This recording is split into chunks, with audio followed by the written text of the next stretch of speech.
All right, Mr. Carter, you ready to do this, sir? Ready as I'll ever be. Live in 3, 2, 1. There we are.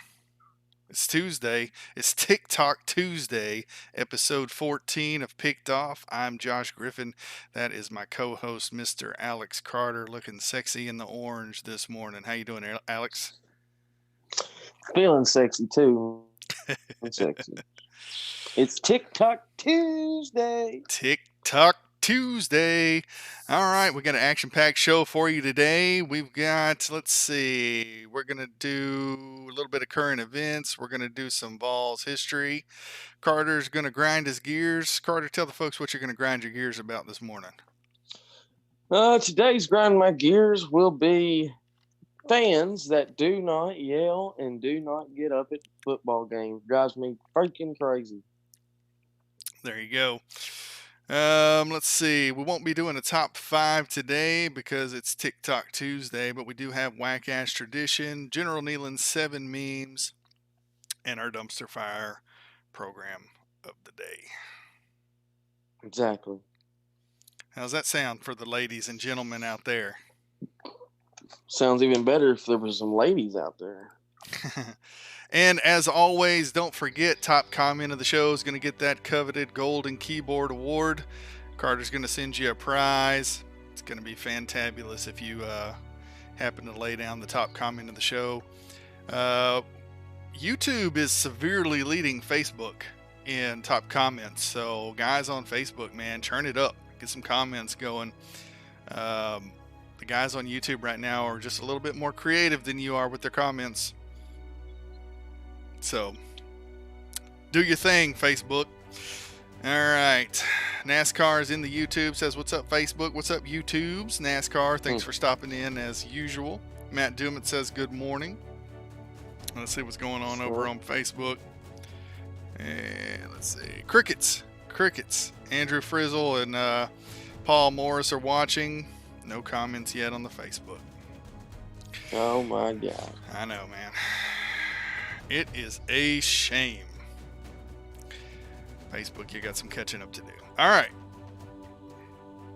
Let's talk a little bit about current events. And what do you want to lead off with, the bad news or the bad news? Oh, man. It's both bad news on both ends. Excuse me. Well, I think we should go ahead and say rest in peace to legendary Auburn coach Pat Dye, who passed away yesterday at the age of 80. That's terrible news. I know was a legendary coach at Auburn from 1981 to 92. He never won an Natty, but he won 4 SEC titles, coached Bo Jackson. So, and he'll, I'm sure every Auburn fan is, pretty upset about it, and I can understand. And so rest in peace to legendary SEC coach Pat Dye. Much respect to one of the greats. He will be missed for sure. We'd like to pick on Auburn here a little bit, but times like these, all of the SEC and all of college football come together. Great coach, and he will absolutely be missed. And then we've got some more bad news, Josh. And we knew this was going to eventually happen. We did. But our running back, Tim Jordan, got arrested the other day. Got pulled over on the interstate, apparently. And not only did he have marijuana, but he had a gun that was not even registered to him, a handgun at that. And that's a felony charge in the state of Florida. So I don't really know what's going to happen to him. I don't know if he will be back this year. If we have a season. I don't know if he'll be a player anymore. I don't know. And it's hard to imagine after something like that coming back within the same season, for sure. Maybe he gets things straightened out and comes back later, but I can't see him being a part of the Vols offense in the 2020 season with charges like that, unless for some reason during all the investigation and everything the charges are dropped. Yeah. Well, and here's the thing. He's 22 years old. He's old enough. He could have went and bought a handgun, and he could have gotten his handgun permit. Okay. I mean, he could have done everything the right way. And then if he would have gotten pulled over, yes, he would have gotten the marijuana charge, but at the same time, he wouldn't have that felony gun charge. Marijuana Um, charges don't typically exacerbate to that level when if no, it's just a little bit of marijuana that you've got on you, but when you add a gun to it, it's 10 times worse. And when you add an unregistered or I'm sorry, unpermitted gun, it makes it even that much worse. So, not a smart yeah. move for sure on his part. And not What you to thinking? take lightly the marijuana situation. He's a college athlete, and he knows better than to be messing with those substances. So, sorry that it happened, Tim. Sorry that you made the decisions that you made. Hope you get everything straightened out and can get back with the program. Yeah, because I think everyone deserves second chances. I'm not saying that, but God, man, come on. You got the world in the palm of your hands, okay? You're playing football in the Southeastern Conference. You got everything, like I said, the world in the palm of your hands, and you just took it and you just threw that damn thing away. Yeah, it's a sad occurrence, and it happens often throughout college football. As NASCAR Vol just pointed out, UGA wouldn't have a team if weed was a felony. Yeah, no kidding.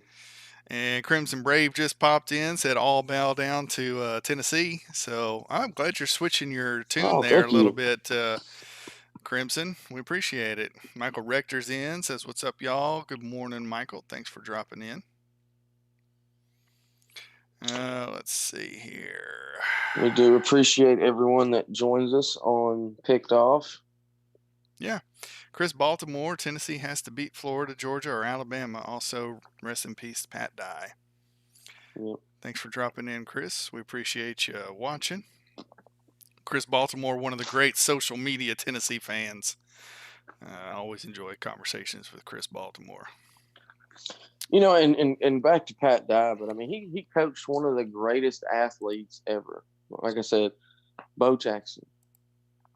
So, Yeah, that was definitely not like a diamond in the rough scenario. That kid was an absolute athletic machine. I say kid; he's older than I am. But Bo Jackson definitely one of the greats. And Pat Dye coached some of the best Auburn teams in Auburn football history. that's right. Those those Auburn teams in the 1980s were no joke. I mean, they were good. I've heard lots of stories about Auburn. I mean, when we beat them in 1985, they were ranked number one, and that they were deservingly number one. Tennessee and Alabama are supposedly the big rivals, but there was a time there in the 80s that Tennessee and Auburn rivalry was pretty nasty. Oh yeah, And Tennessee Auburn used to my be a stepdad. big deal. Yeah, my stepdad used to tell me a lot of stories about Auburn. That's why a lot of the older fans, I'm talking older than me and you, Josh, they don't like Auburn. And it's Hmm. you kind of think like, well, I don't understand that. And they're like, well, you weren't around for those games in the 80s when we played Auburn and stuff. So you Yeah. know, Let's see. Kenny Ashby says looks like Jordan's running a 40 in 9 seconds now. I guess he's talking about his mugshot. He looks a little heavy. mm, man, oh man. And see, somebody had said that the direction he was headed on the interstate was it's like he was going towards where they were having a protest. I'm not going to sit here and talk about all that, but what were you thinking with a gun and weed heading towards where they were having major protesting going on? That just doesn't make a lick of sense. Yeah, definitely don't want to get into all the protest mess. Everybody's got their own opinions about that. Um, but if that was the case, it's probably not something that a young college athlete that's got a lot going for him should be getting involved in. I understand the passion behind it. I understand the reasoning behind it. but you're putting yourself in unnecessary harm's way, and you've got teammates to think about, and a family at the university. And if that was the case, probably not the smartest move in the world. But again, we understand why the protests are happening. Not fans of the looting and the chaos and mayhem and destruction, but we do understand the meaning behind the protests. So, and that's probably about all we're going to say about all that mess that's going on. We like to try to keep it positive here on Picked Off. That's all I'd like to say about Vietnam. That's about all I have to say about that. All right. Let's move on to a moment in Vols history. What do you think? Hell yeah. So today's moment in Vols history is way, way back to November of 2019. Talking about Eric Gray's, true freshman Eric Gray's performance against Vanderbilt this past season. 25 carries, 246 yards, and 3 touchdowns. The kid, he had a 56-yarder. He had a 90-something yarder. He tore Vanderbilt up that day. And Josh, roll the footage. Yeah, we got about a 3.5 minute highlight reel here. So everybody just buckle in and sit back and enjoy the show.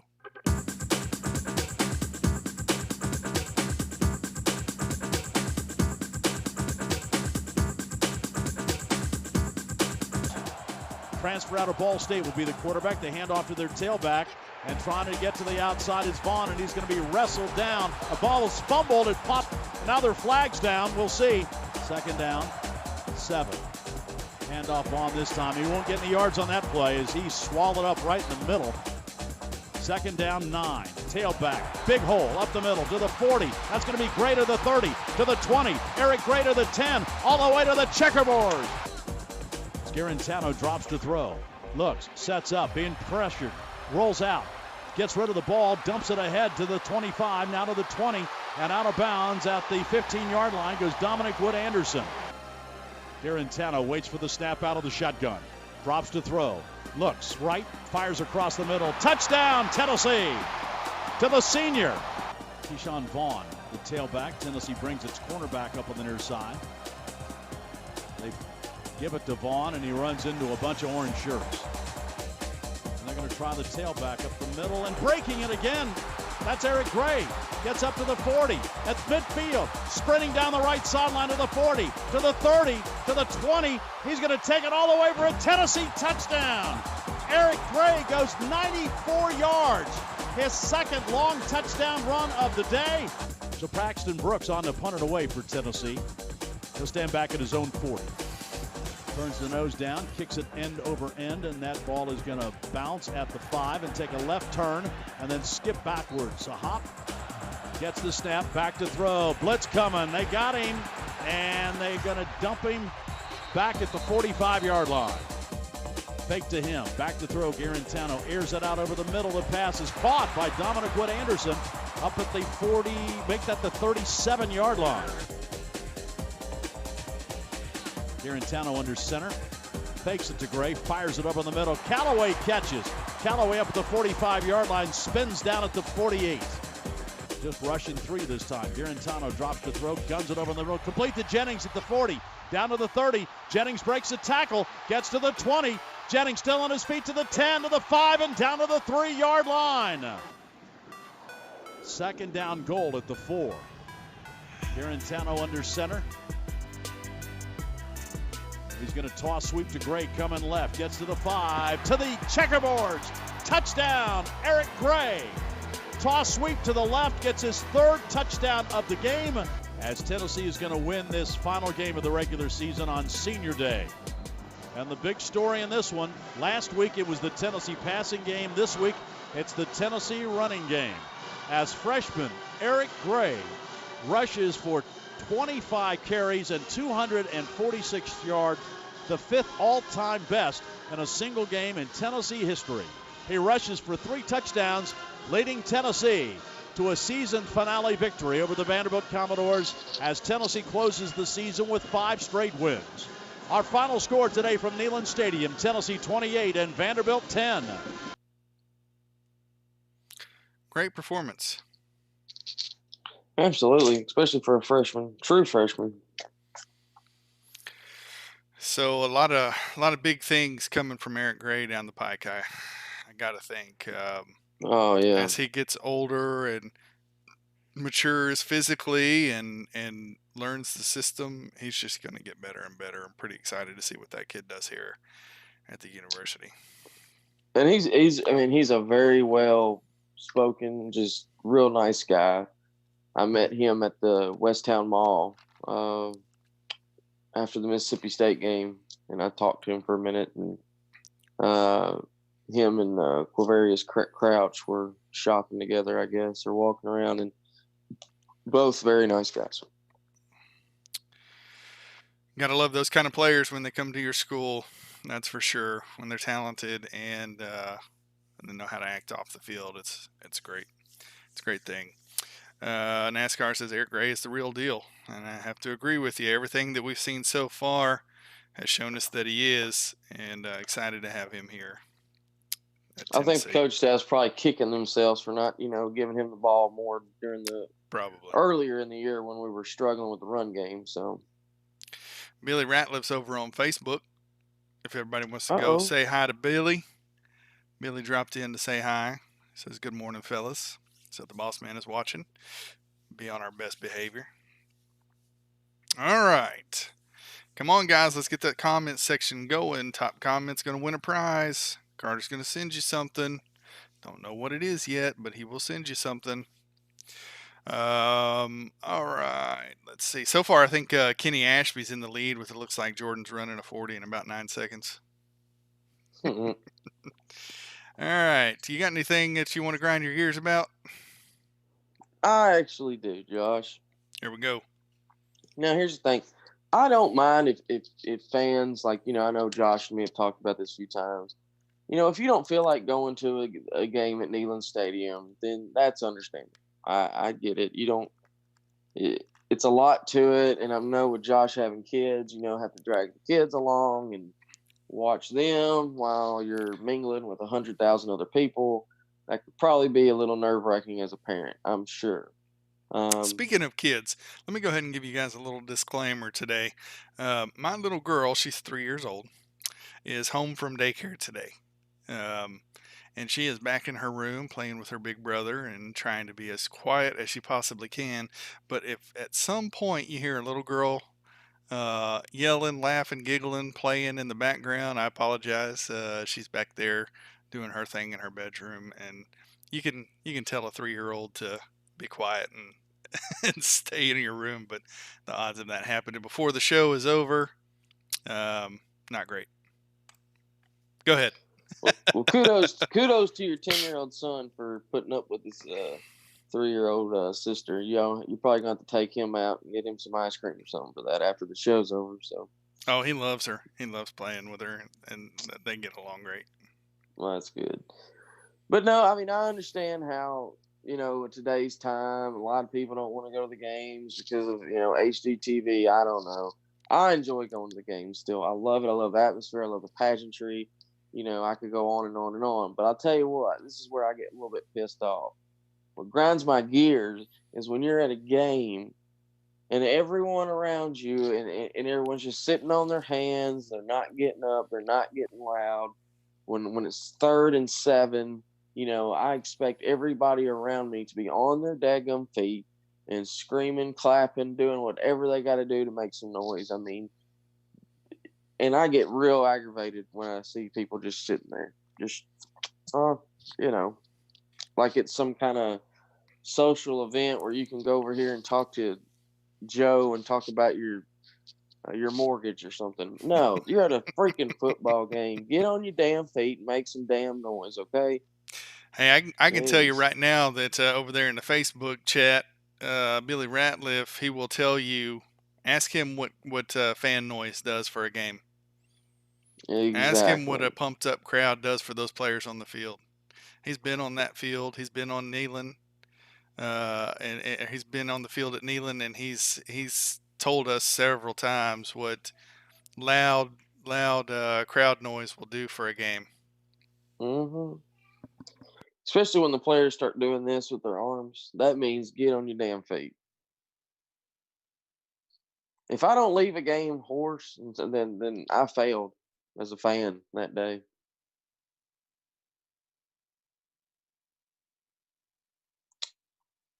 But that's what really grinds my gears. Uh, Josh. Yeah, I'm here. I'm here. I'm just dealing with some baby stuff. Hang on just a No, no, second. no. You go. That's fine. That's fine. Oh me, yeah. But I'll tell you this too. I mean, I don't expect you to go to a road game and because it's not going to really matter. Even though I will tell everybody this: that 2016 Georgia game when we won on that Hail Mary.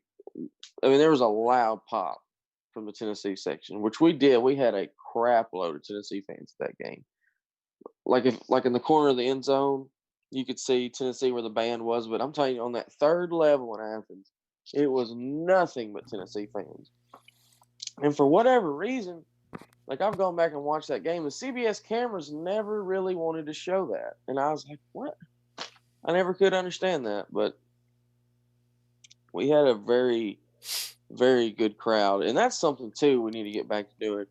Tennessee used to travel better than anybody. I mean, we could travel just as good as any other team out there. And the last few years, it's been terrible. We ain't traveling. Like the Alabama game last year, my brother-in-law went to that game in Tuscaloosa, and he was sending me pictures. He said, "Man, there probably ain't even 500 Tennessee fans here, if that." And my good buddy Blake, Bama Marine for some of y'all, he's an Alabama fan. He told me, he said, "Man, this is very disappointing. Tennessee did not bring hardly any people down here in Tuscaloosa."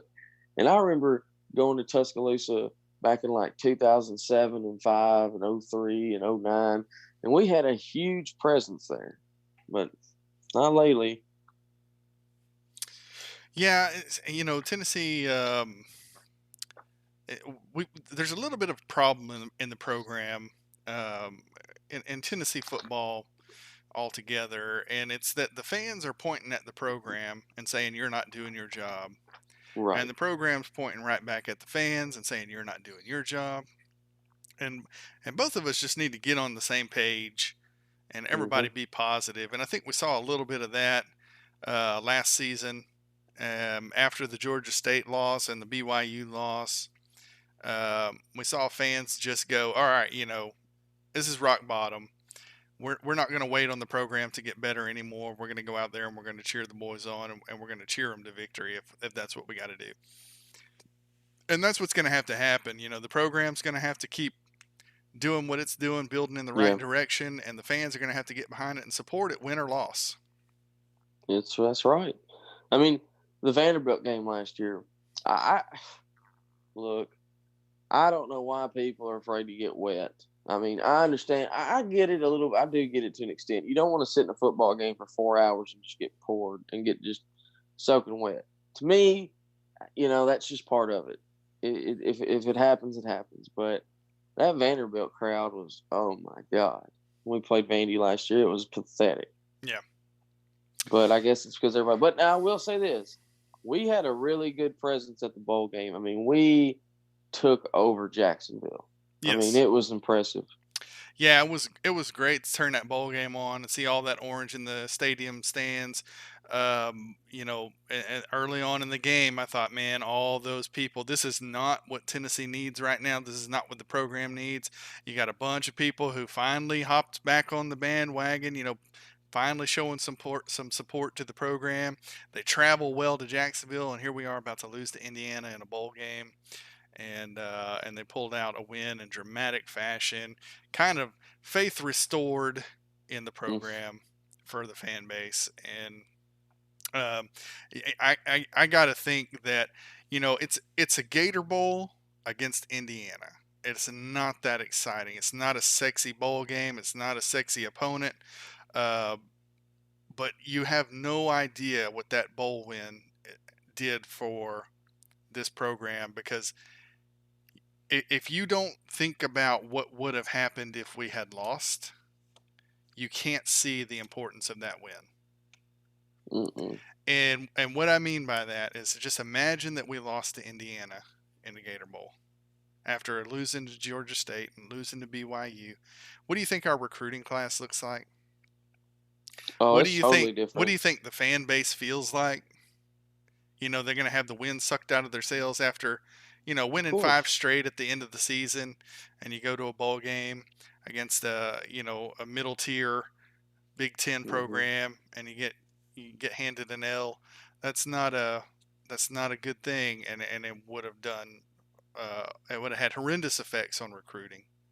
It would have had horrendous effects on the fan base, and this 2020 season, assuming that we go forward with it, um, would probably look a lot different.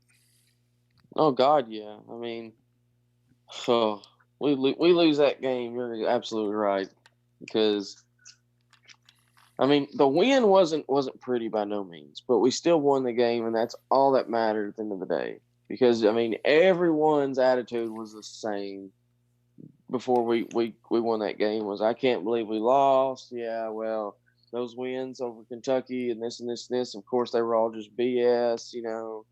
Um, but winning that game definitely, made up for a lot of things that happened earlier in the year. And I definitely agree with you, Josh. I think it helped recruiting tremendously, and just the momentum it gives you going into the next season. That's the biggest thing, I think. Yeah, it's a lot easier to walk into a kid's living room and say, look, we just won six straight. The team's finally coming together. We need the final pieces to put together to get to that SEC championship game to start competing for the East, and that piece is you. Why don't you come play ball at the University of Tennessee? As opposed to, we lost to Georgia State, we lost to BYU, we lost to Indiana in our bowl game, but we hope that you'll still come play ball with us. So, yeah, it just, it put a lot of faith in the coaches for those recruits out there. I mean, just look at what we're doing here in the off season in terms of recruiting.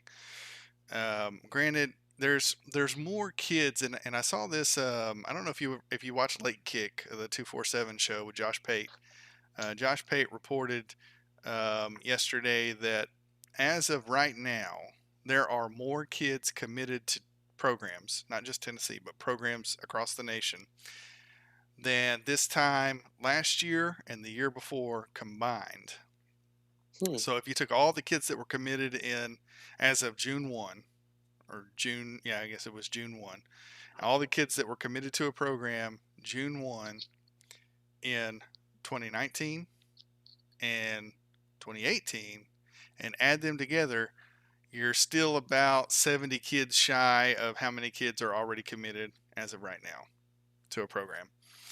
So and that's without spring evaluations, that's without camps, things like that. So what their conclusion that they're drawing is that there's going to be a lot of decommitments.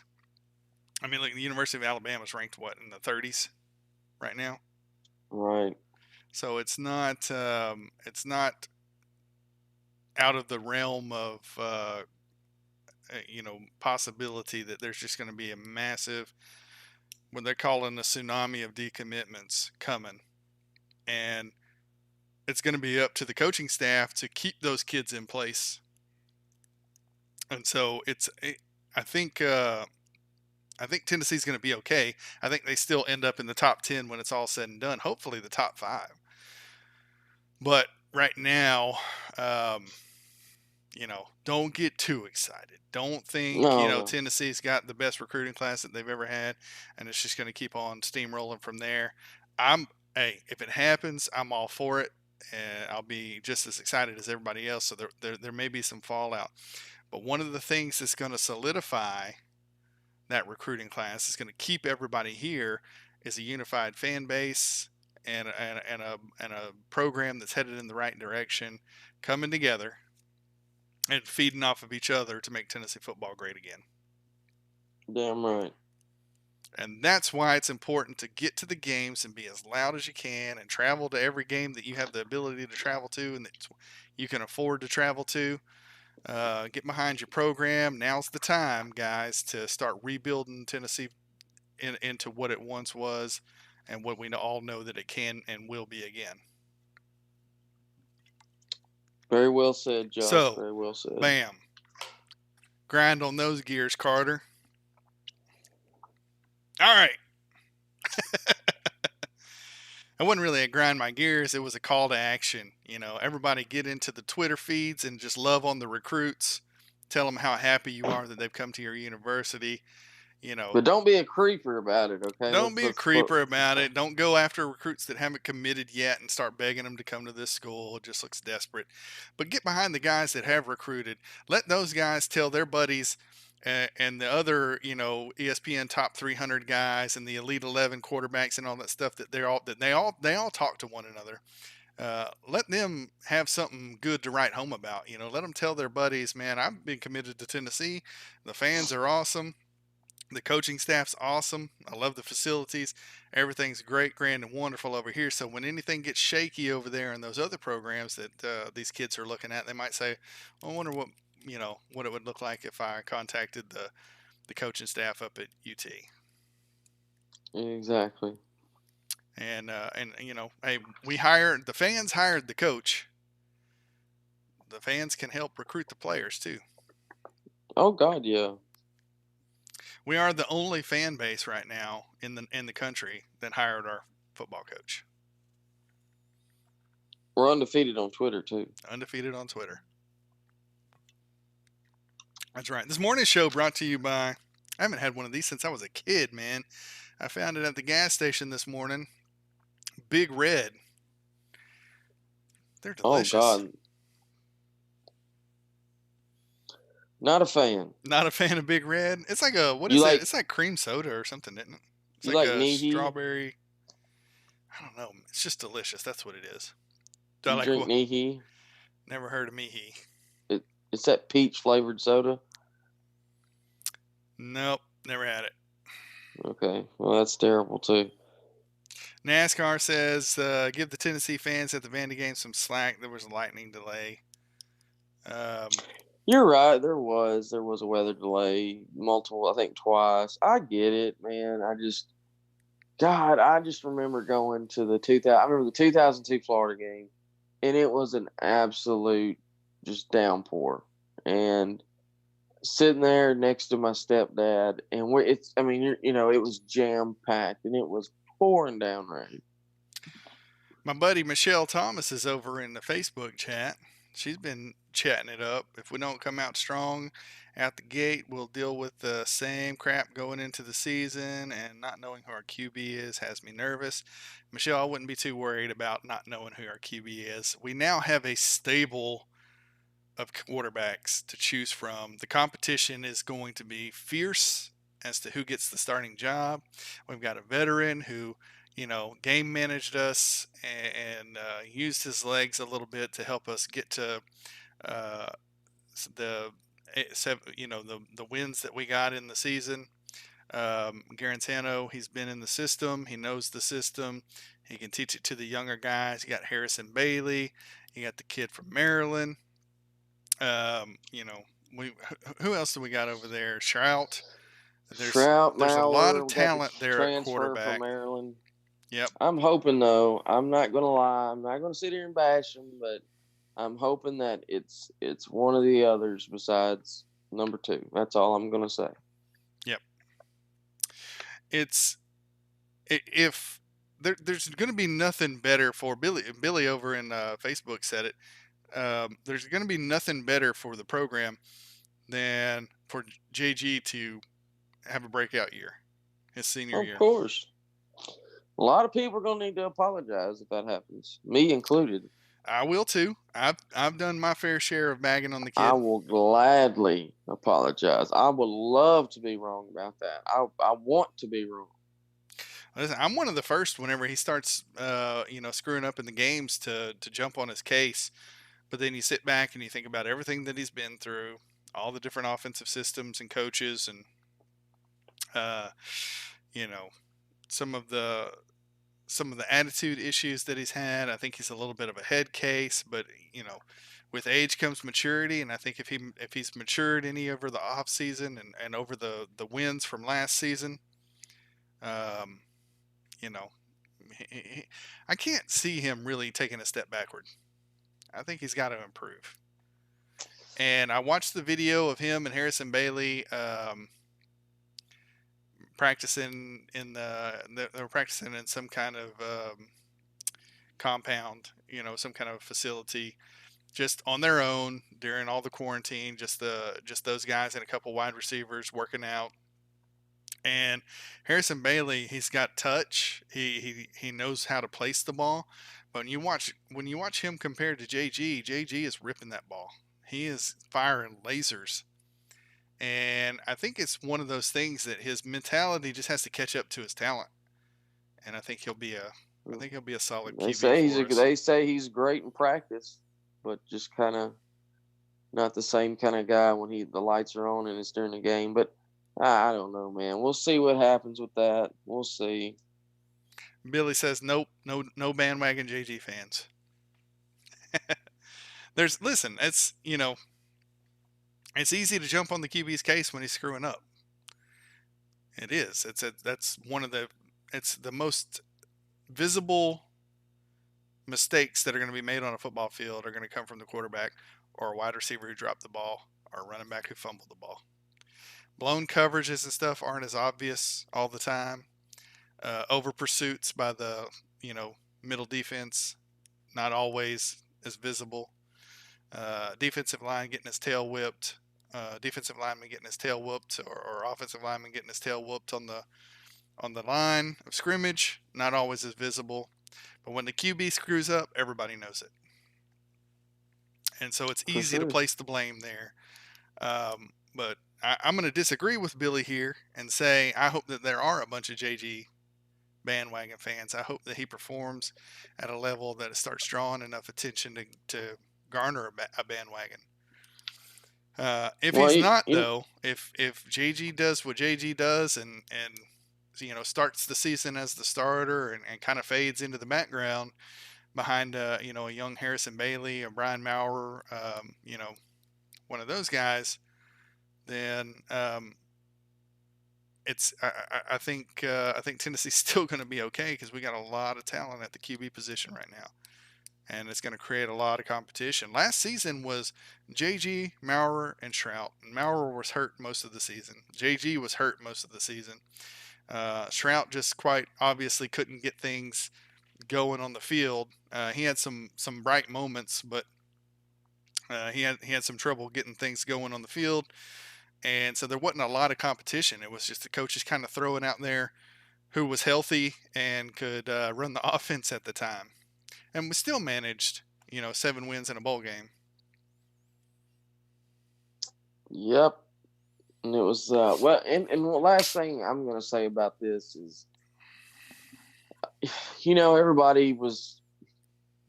a lot of people who were mad because JG was getting so much criticism and a lot of hate and this and this and this, saying, fans shouldn't do that. Fans shouldn't do that. Well, they were talking to, they talked to Casey and Rick Clausen's dad, because let me tell you something, as bad as JG has gotten flagged, no one's gotten more flack than Rick Clausen. I promise you that. Nobody. I mean, that poor guy, he probably never want to step foot in Knoxville for the rest of his freaking life.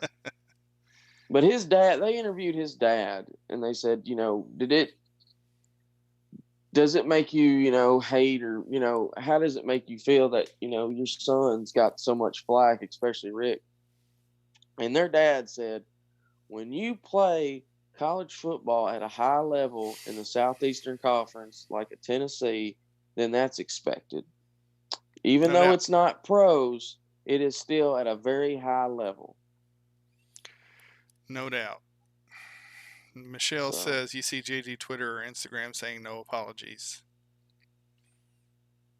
Well, I hope he comes out and balls out. I hope so too. It'll make me happy for him, no doubt. Hey, Josh, did you know it's TIK TOK Tuesday? It is TIK TOK Tuesday. We're gonna push that on back to the end of the show, though. We're gonna do our whack ass tradition, General Neyland 7 memes, dumpster fire, and then we'll close it out with TikTok and Layla. Okay. JG is better when he has no time. There's some truth to that. He works better when he's rushed. He makes better decisions under pressure than he does whenever he's got too much time to think about it, I think. All right, moving on to the whack ass tradition of the day. Carter, they do something funny over in Auburn. Are we going to call it? Are we going to call it a tradition? Well, they've been doing it for a while, so yeah, I guess we have to call it a tradition. And it's pretty damn whack. And look, I know that Auburn's Pat Dye, rest in peace, but we picked this out before I knew about the news of Pat Dye. So, but Auburn has this tradition now, which we've talked about the music at college football games and stuff before. Tennessee's done it with the third down for what? I mean, everyone's doing it, but this one's pretty whack, and it's Auburn. All we do is win. Not when they play Tennessee. Here's the video. Our expectations are going to be high. Nobody's going to outwork us. We're going to put a good brand of football on the field. We're going to have fun doing it. We will have a fast-paced offense. We will run the football. We will have a defense that's attacking. My goal for championship football, like Auburn expects.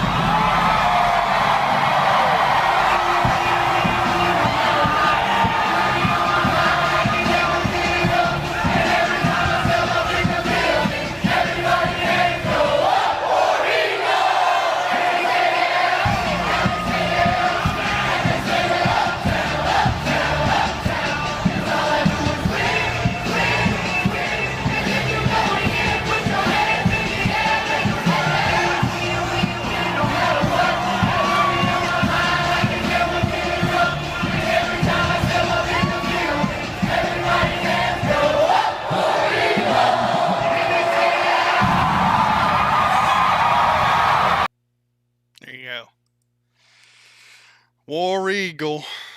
Weagle Weagle. Stupid. It's probably no worse than third down for what? NASCAR ball reminding us third down for what? This is the stupidest thing I've ever seen, he says. It's hey man, you get a bunch of people together and everybody's doing something together. It really doesn't matter how stupid it is. It gets you pumped up. Justin Gomez on the Facebook, how long you think before your bro let's see. How long you think before you bro take Harrison Bailey gets a fair chance playing? I mean, I think I guess what you're saying is how long before Harrison Bailey gets his shot at the starting job, and I think it's the minute he walked on campus. There's a reason that Tennessee recruited so heavily in the quarterback position this year. It's because we had a lack of options last season. And exactly. So I think when he stepped on campus day one, the competition began. And it might not have necessarily began in practice or the film room, but it definitely began in how he's acting on and off the field. Is he getting his schoolwork and his tutoring and things done like he's supposed to? Is he going to be more mentally mature than the other guys that, I think that those are the things that the coach are looking for as soon as he steps on campus. And then of course, when they get in the film room, when they get on the practice field, when they start doing drills, they're already sizing him up. They're looking for a reason not to start a freshman quarterback. So I think it's JG's job to lose right now, but he's got a bunch of young guys with a lot of talent nipping at his heels. Of course, and that's the way it should be, and that might make JG a better quarterback because of that. So, yeah, he's not had anybody nipping at his heels. You saw his game pick up a little bit whenever the fans started getting rabid about starting Maurer. JG picked it up and managed to hang on to the starting job for a little bit longer. Made a couple mistakes, got inside his own head. Maurer steps in, does some great things, gets hurt. They pull him.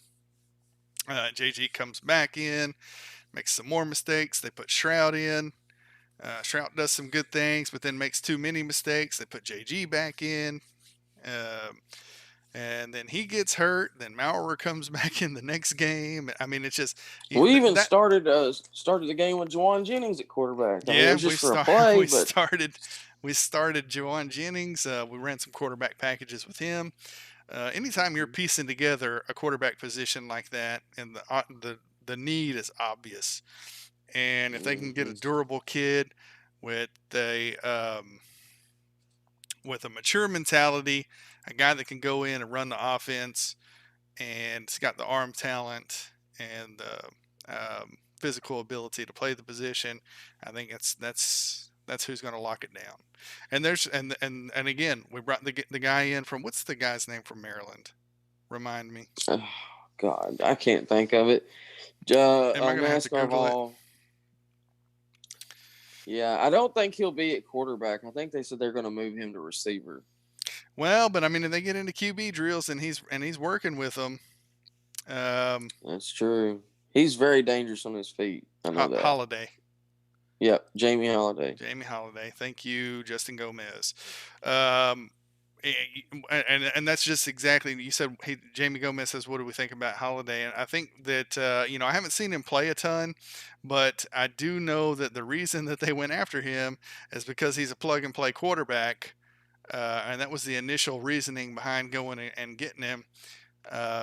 Recruiting Harrison Bailey, you're not quite sure if you're going to get him or not, and you want to have a backup plan if he's not your big man on campus, your walk on campus and start day one guy. You want somebody that's got some experience like Holiday to come in to be able to plug him in if you need to. It just looks to me like the coaching staff over there is covering all their bases. They've got the young arm talent that they could potentially develop into a starting quarterback. They've got the veteran who's had some injury issues, but he's tough as nails. He's a little bit of a head case, and you can use him in some packages if you have to. And I think that their plan is to start JG, but then they've got all these different options, and you throw them all together, you put them all in a bucket, and you let competition sort it out. And that's how you determine who your starting quarterback is. So I think that's kind of the mentality there. I think Holiday can do some things here. I tell you this, I don't think he's going to go the entire 2020 season and we're not going to hear his name called. Okay. He transferred here for a reason. That's right. We'll see what happens. Yeah. You ready to do the 7 memes? Yeah, let's go see what General Neyland's doing over there. He's got his 7 memes ready to go. Yep, he's got them ready. Here we are, General Neyland's 7 memes. First one up, Johnny Manziel with the handoff to Manti Te'o's girlfriend for -6 yards. That was a great one. I couldn't not put that in there. I mean, I know it's not college football, but hey, yeah, sometimes these memes won't have anything to do with sports. If I find a good one, I'm going to throw it up there. Damn right. All right, let's see here. What's next up on the board? Oh, it's National Signing Day over at Nebraska. Serious business. Got the Teletubbies up there. Tinky Winky. Tinky Winky. Do you know all the Teletubbies names? That was right around I do. Tinky Winky, La Po. Dang, what's the purple one? Tinky Winky, La Po. Oh man, what was the purple one? Don't fail us. Find that 4th one. Reach way back in the brain. Somebody get the man a juice box and some peanut butter crackers so he can stimulate his childhood memory. Oh, come on. You can't come up with it? I can't come up with the oh, damn it. Lala was the yellow one. Poe was the red one. Tinky Winky was Tinky Winky was the purple one. What was the green one? Dadgummit. This is gonna piss me off. That's all right. I'm Googling it for you. Dipsy. Dipsy. Damn. It's really important that we found that out before we ended the show, guys. You can't can't end the show on 3 Teletubby names. You got to have all 4. All right. Moving over to Tuscaloosa. Uncle Daddy and me gonna have us a Nefson. Roll Tide. Yeah. You know what's funny, real quick, going back to the Teletubbies, was for a Halloween party, me and 3 of my friends, when we were Teletubbies, and I was Tinky Winky. So let's see, you were the purple one. I was the purple one. That was way beyond my childhood. That came later, so I'm thankful that I didn't have to endure that. Okay, that was actually above my childhood. Like, I think I was like 10 when that came out, and I was a little too old. 10 years old, I was a little too old to watch Teletubbies. So yeah, but you were old enough that it was in your wheelhouse there, and you could make fun of it. And yeah, Justin like when Gomez. You were at school. Oh, I'm sorry. Go ahead. When you were at school, that was like the joke. Like, I bet you watch Teletubbies. Like, no, I do not. Justin Gomez says, last question. Where do we play Oklahoma at? And in your opinion, can we play with them? We play them in Norman, and you damn right we can play with them because we're going to beat them. It's going to be a hell of an environment. The good thing is it's not the opening game of the season, and we're walking into Norman and trying to pull that W out. The guys are going to have some game experience under their belt before they step into that stadium. Oklahoma's a very talented team. They're starting a quarterback though that ain't never played. They are starting a quarterback that's never played college football. Spencer Rattler. Their defense has got some question marks. And so if we have a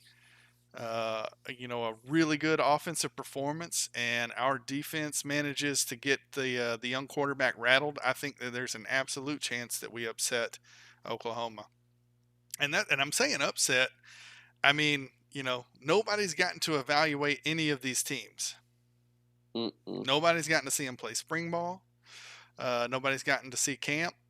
And so, not that I think that it will happen. I'm going to tell you right now what I'm not saying. I am not saying that Tennessee will be ranked higher than Oklahoma at the beginning of the season. Oh, no, that ain't going to happen. There's probably a snowball's chance that happens. But I mean, Athlon Sports has already come out with their top 25, and we're not in it. Right. So after game 1, there might be some shuffling and things like that, and maybe Tennessee's ranked right in there with Oklahoma. Just depends on how both teams do early in the season before they meet up. But I think we can all pretty much, it's a safe bet that Tennessee's going into that game as the underdog. But I think that they could pull it out. Oklahoma has a really hard time with SEC teams. That is very true. They do not know how to adjust to SEC defenses, and we all know what Pruitt's been doing with the defense. And so it's one of those. It almost reminds me of the Auburn game.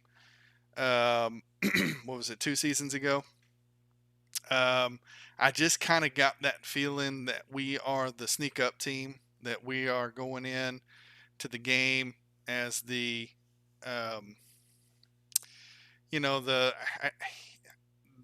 unsuspecting underdog, right? And we can creep up and beat them if we really pour it on, and they have a couple of turnovers and mental mistakes. I think we can do it. Yeah. All right. Here we go. Next meme number 4. I don't like pro or college football. I prefer women's lingerie football. Me too. We all do.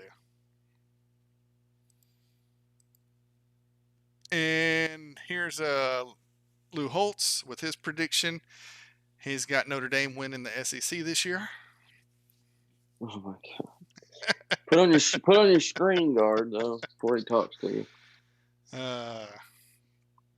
Here's Uga and his food bowl. Come on, guys. Small portions only. Small portions only. You know how we choke in big bowls. Nice. I like that one. Yeah, that's a good one. And hey, I got a Tennessee meme. He called me an Alabama fan, so I called him an ambulance. There you go. Betty White and Tennessee Orange. I love Betty White. Is there a celebrity, an actor, actress, or whatever the appropriate term for them is these days that's more timeless than Betty White? No, sir. I don't think there is. She has adapted from way back in the black and white movie days all the way to you could put her in a comedy today and she's going to crack funny bones. She's great. I love Betty White. James Earl Jones is one that I think of too, though. Oh yeah, he's but we haven't seen him in a whole lot lately, you know. Well, he still does I think he did the voice for Mufasa in the new Lion King. Oh yeah, probably so. Yeah, but I mean, as far as like being on camera and stuff, you just hadn't seen him as much as you used to. That's true. Yeah, I think Betty White is the queen of entertainers. Yeah, for sure. If our offense can keep them on the sidelines with our run game, we will have a great chance. NASCAR Vol says. I agree. That's going to be the key. You know, if our offense can produce, we know that our defense is going to trip them up at times. If our offense can hang with them score for score, and we can get a couple shutdowns, I think we can take Oklahoma.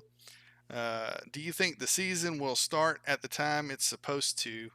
That remains to be seen. I think that it probably will start when it's supposed to, but I think that there may be some provisions in place early on, like fanless football or something like that for some states, and some states there won't be.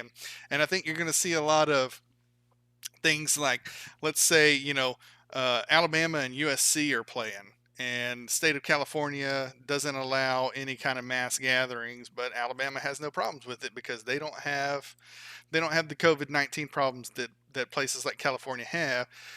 You might see venue changes and things like that. Now, is the USC game, is it at Alabama? Is it in Tuscaloosa? I think it's in Jerry's World. I could be wrong. That's right. It's a neutral site. Yeah. So, yeah, so Texas is probably not going to have a problem hosting both teams. And so you'll see games like that. But let's just say it was scheduled to be out at the Rose Bowl, and they may change venues to accommodate, to deal with state rules and regulations and do ticket sale splits and things like that. But I think that they're going to be able to piece together a pretty decent college football season. And I think we'll start on time. What was what decision was handed down yesterday? Yesterday was supposed to be decision day, wasn't it? I didn't hear anything. I didn't either, and just dawned on me. I don't think it was yesterday. I think it was.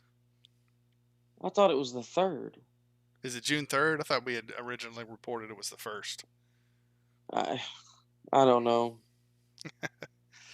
Oh, Luke will tell us on Thursday. True. Yeah, USC and Bama playing Dallas. Yep. That's NASCAR over on YouTube. All right. So what's next? Dumpster fire. Today's dumpster fire is the Nebraska Cornhuskers. Because let's be honest, ever since they went to the Big Ten, they haven't done jack crap. So sorry. Yeah, there's no doubt that Nebraska, Tennessee, Florida State, Michigan, programs like that used to run the divisions, or run the top 25. Florida State's a little more recent.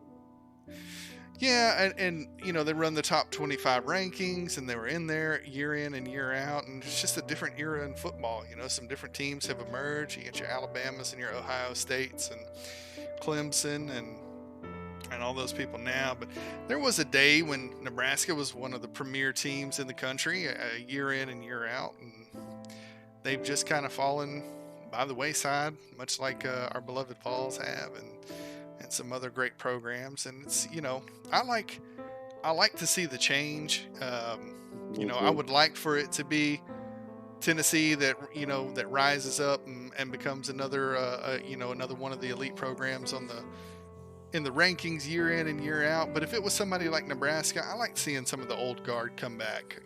So if it was Nebraska, I wouldn't hate it.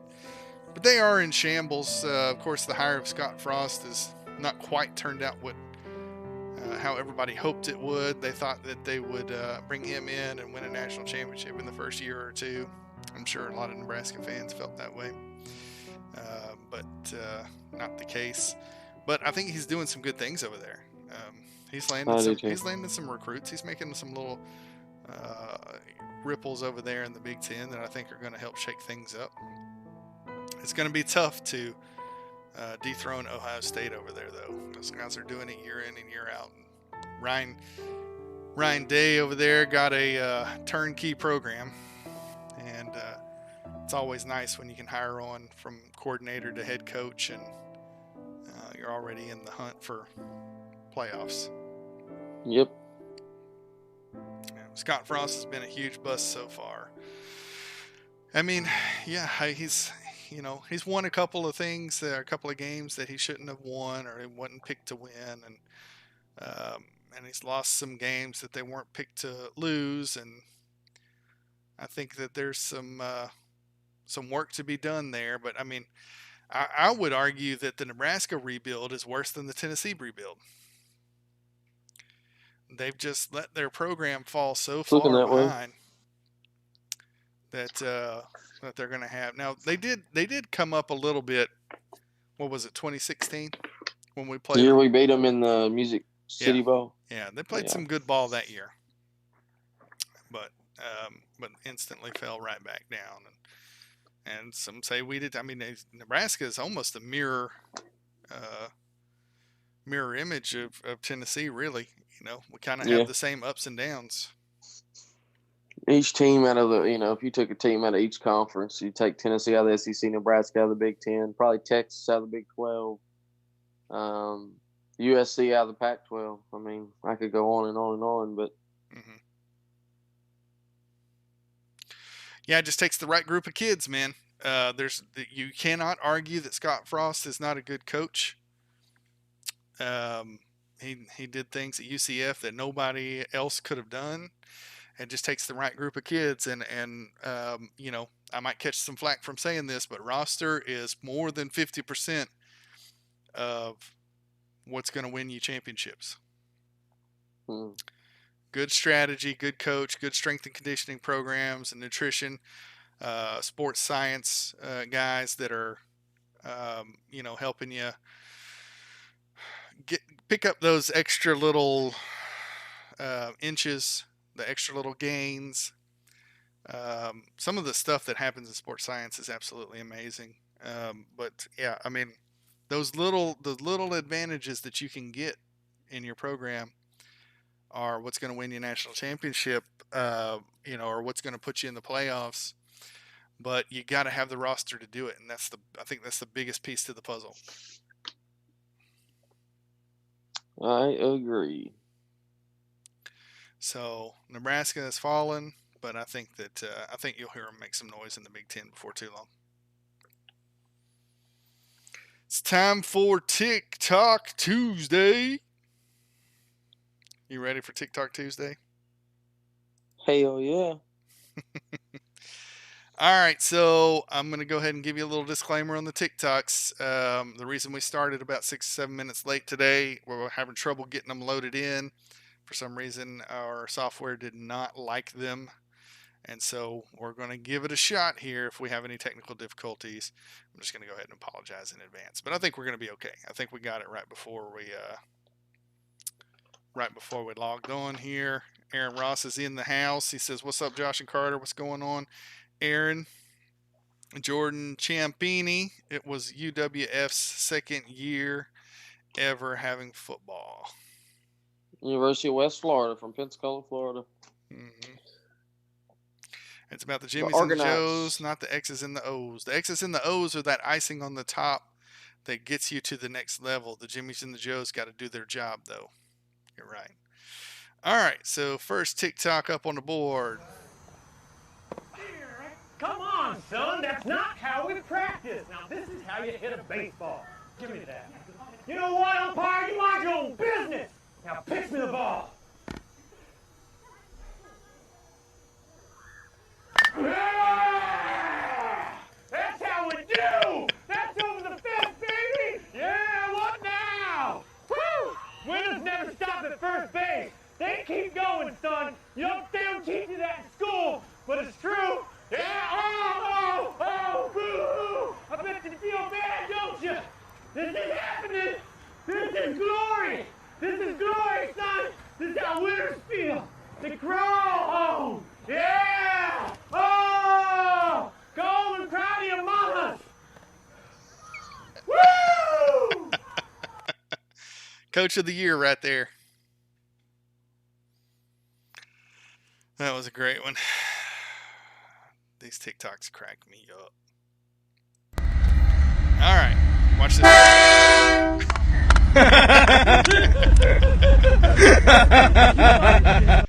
His buddy standing behind him, got the train to blow the horn right in his backswing.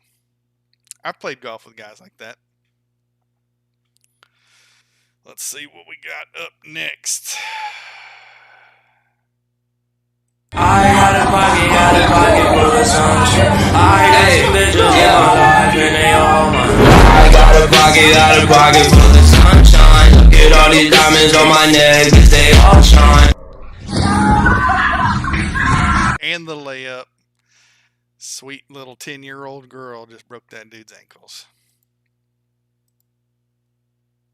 What a sad affair.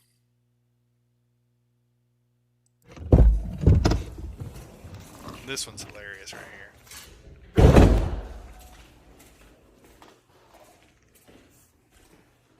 Wait, is that your car? Yeah, keep going.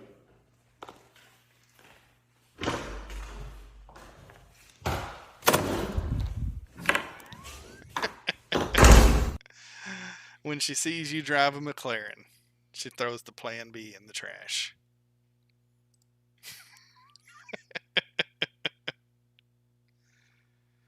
Oh, TikTok is comedy gold, y'all. Max, I told you, if you hit your sister one more time, it is no iPad for 3 days, mister. Oh, wait, no, that's crap. That's more of a punishment for me. No TV, no. All parents will understand no this. Books. No, I can't say that. No scooter. No, that kicks you out of the house. Yeah, you can't wear anything red for 3 days.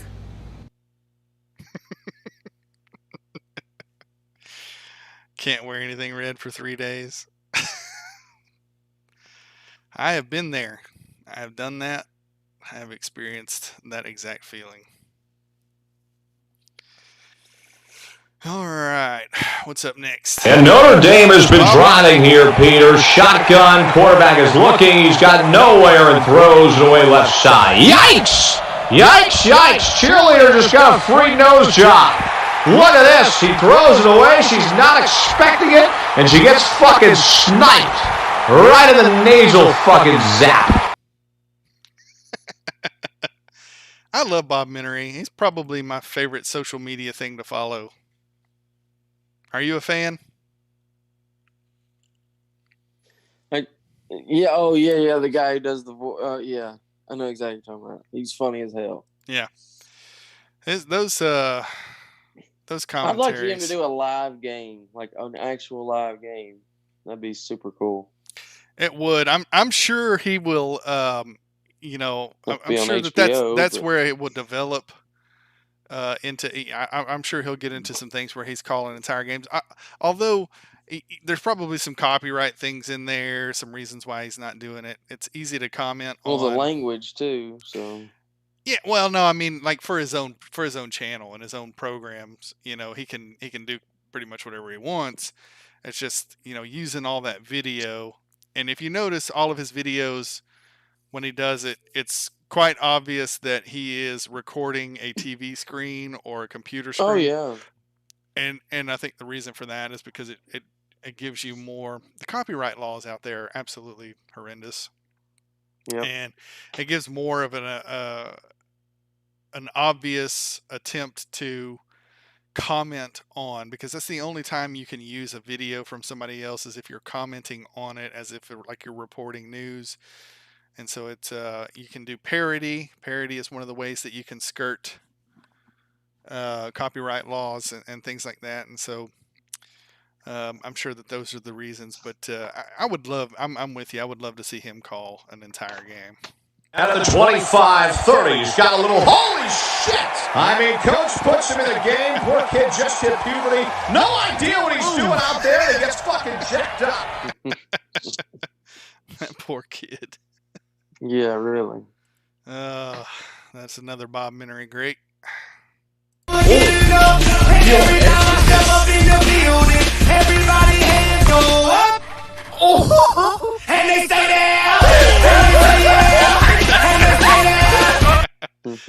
Look like what's his name? Oh man, who was the guy that was in Lonesome Dove? Robert Duvall. It looked like Robert Duvall. It looked like Robert Duvall hooping it up out there. That was great. And last but not least, I can do it. This was kind of an inside joke between me and my wife. I can do it. But I'm only human. It happens. The ladies out there are booty grabbers these days.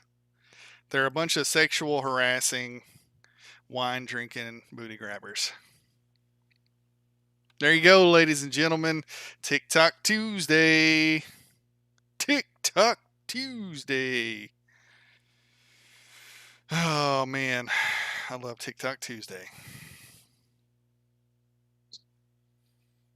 You got anything else you want to say to the folks before we salute Layla Kiffin and roll out of here? I guess we'll see you Thursday, and I just appreciate everybody that comes on here in the comments, gives it a lot more than you know. Yeah, man, we love it. Share this with your friends. Also, we need to thank our sponsors. We did not do that during the Neyland 7 memes, but thank you to Tennessee Tap House, Hound Dogs, and Shelter Insurance. You guys get out there and support the sponsors because they're the reasons that we have a show. We also appreciate you guys and everything that you do to help promote the show. One of the ways that you can help us is by hitting the subscribe button on YouTube or asking for live notifications whenever you're on Facebook. If you're on Facebook, share it. Yeah, share it with your buddies. You know, I know that sometimes we can snooze you to sleep whenever we get too deep into the weeds with all this college football talk.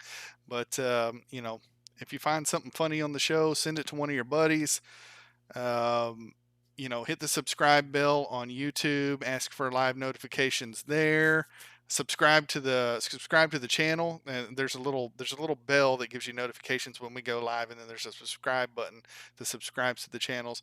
All of these ways are how the Volunteer Roadshow generates its revenue. And when the revenue comes in, Bobby and Billy just throw that back to us and say, make the show better somehow, some way. And so it all goes back into the show. Most of us are doing this for next to nothing, if not nothing. And so you guys can help us out. And hey, maybe one day Carter and I might get a paycheck. Wouldn't that be awesome? Hell yeah. All right, guys.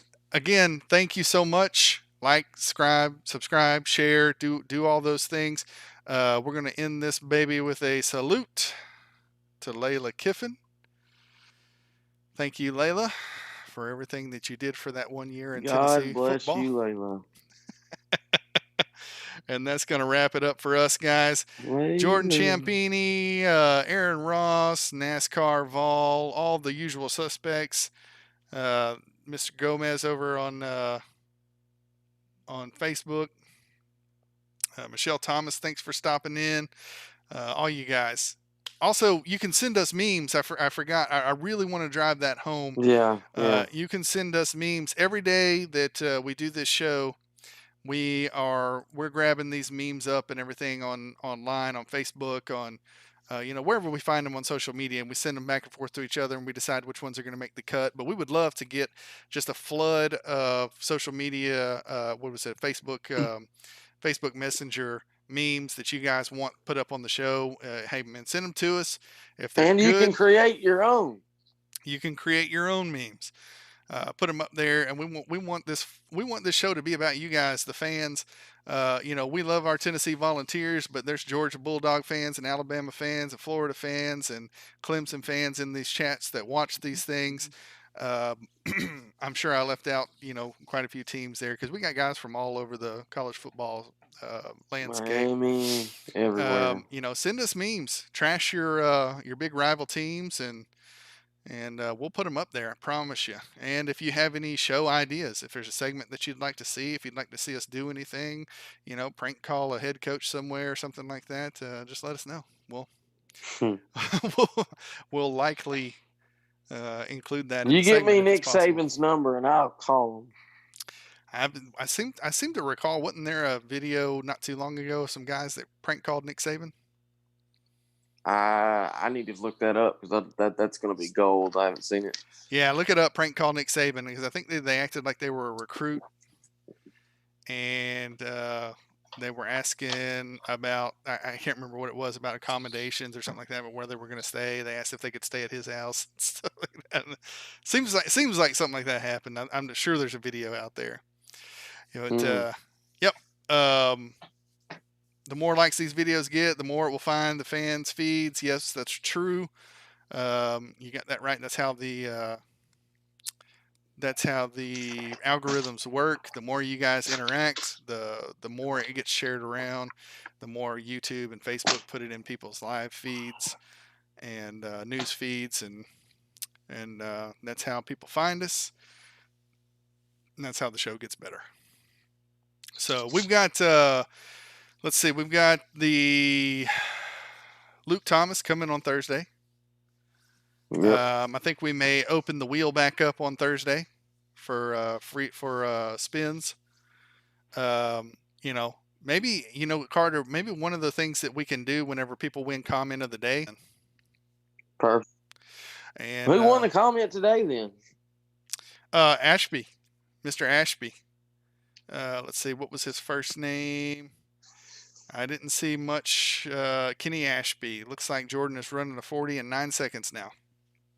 Well, he gets a free spin, and he can pick which one of us gets this. He can spin the wheel for. Yeah. Kenny Ashby, just message us on Facebook Messenger, or you can send an email to volunteerroadshow@gmail.com. And just remind us that you've got a free wheel spin. We'll write it down. Carter will write it down too. And if you come back and join us on Thursday, you'll get a free wheel spin and get to watch me or Carter, whoever you choose, humiliate ourselves at your expense. For the ladies and gentlemen out there, Carter. We'll see you on Thursday. I appreciate you. That's right. We'll see you on Thursday. Come back and watch. Love you guys. Go Big Orange.